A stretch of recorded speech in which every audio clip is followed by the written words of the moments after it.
Welcome to PV Magazine Live. This is Christian Roseland, America's editor at PV Magazine, and we're here at the SolarWorld Installer Conference in Portland, Oregon. I'm joined by Erin Clark, the president of PetersenDean. Erin, thank you for taking a moment to talk with me. Thank you. Appreciate the time.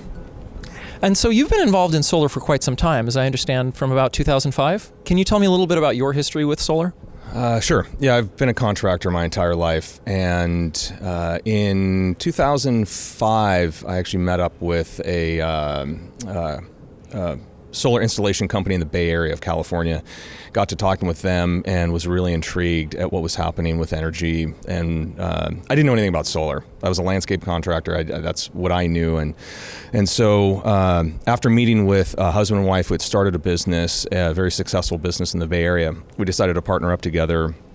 And I opened an office for them in Central California. And then we grew that over the next few years. And that's when I got to actually learn the business. I moved to the Bay Area for 4 months and just sat in the truck with a crew. And I said, don't treat me special. And I just learned how to install.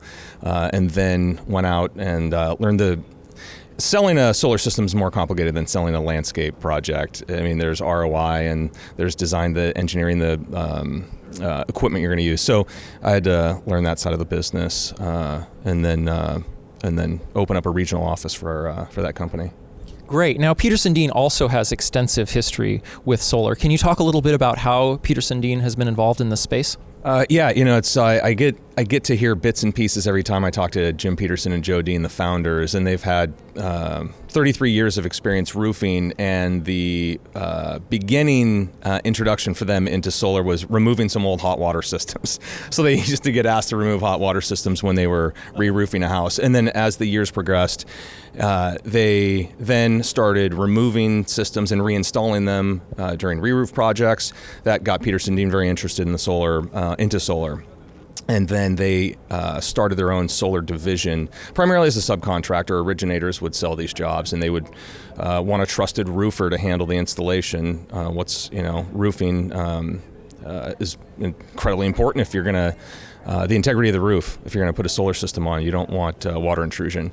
So they were installing quite a few jobs for originators, and then eventually built their own team, and then brought it in-house. Probably about maybe 7 years ago. Yeah. Great. Now we're here at the SolarWorld Installer Conference. Obviously, you've chosen to work with SolarWorld and to use SolarWorld modules. Can you talk a little bit about what the factors were that led you to that decision? Yeah, we didn't always use SolarWorld, and we had a massive warranty issue with an overseas supplier that did not honor the warranty and filed for bankruptcy. So we personally had to replace about $2 million worth of product that was out in the field, and then try and chase down the insurance company for a defunct, bankrupt company. And so at that point, we realized it's not, a module is not just a module. The company behind it clearly is insanely important. And if we're going to have happy customers and they're going to trust us to install quality products, we've got to then go out and do our research and homework. So we spent a lot of time looking for the right module partner, and came out to Oregon, went through the factory, met the management team here, and couldn't have been happier with what we've seen as far as quality, attention to detail, and I think just plain good leadership. And what does that, on a concrete level, what does that quality and attention to detail mean? Can you talk a little more about that?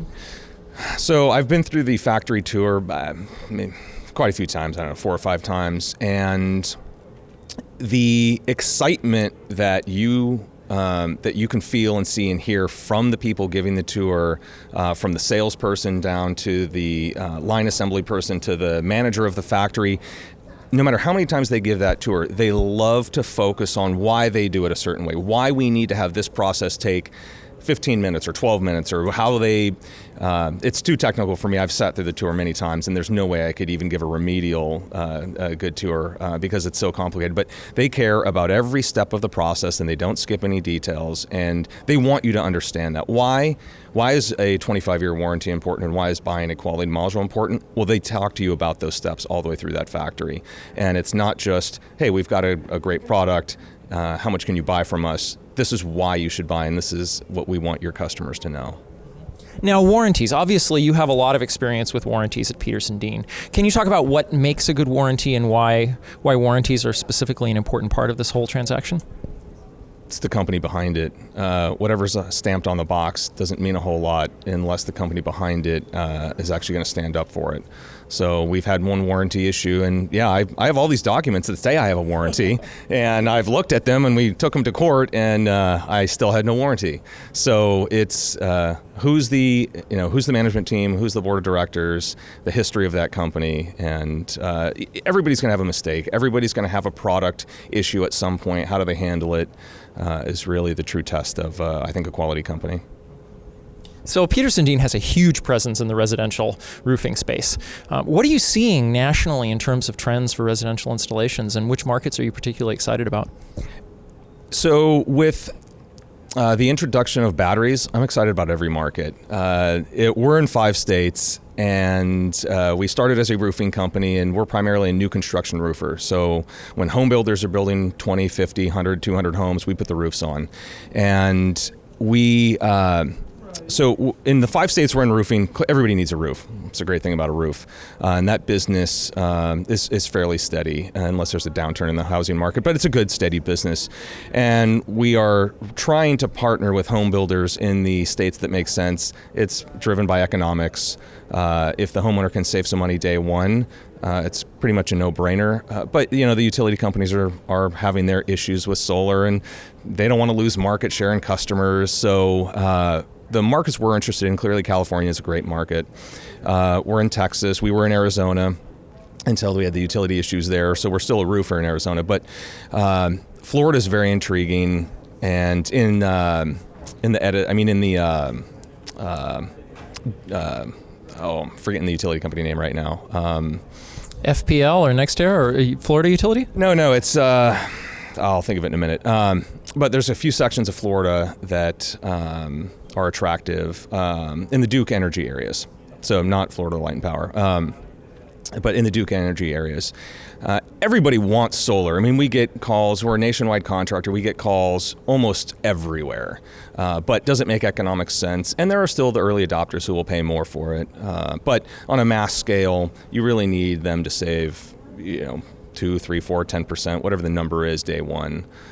So we'll move into any market. Now batteries, that could be a game changer. So.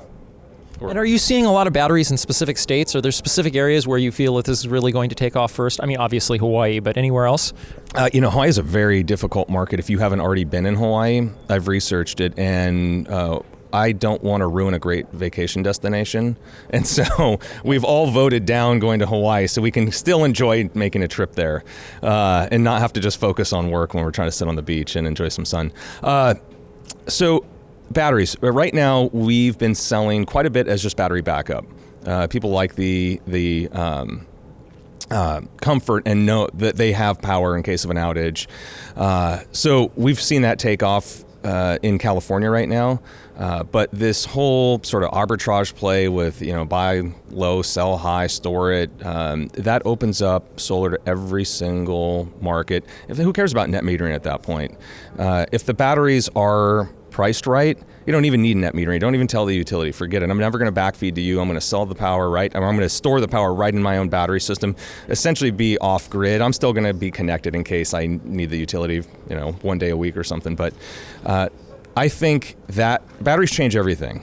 If net metering is not an issue, I don't know what the utility company has now to hold over the contractor's head or the customer's head.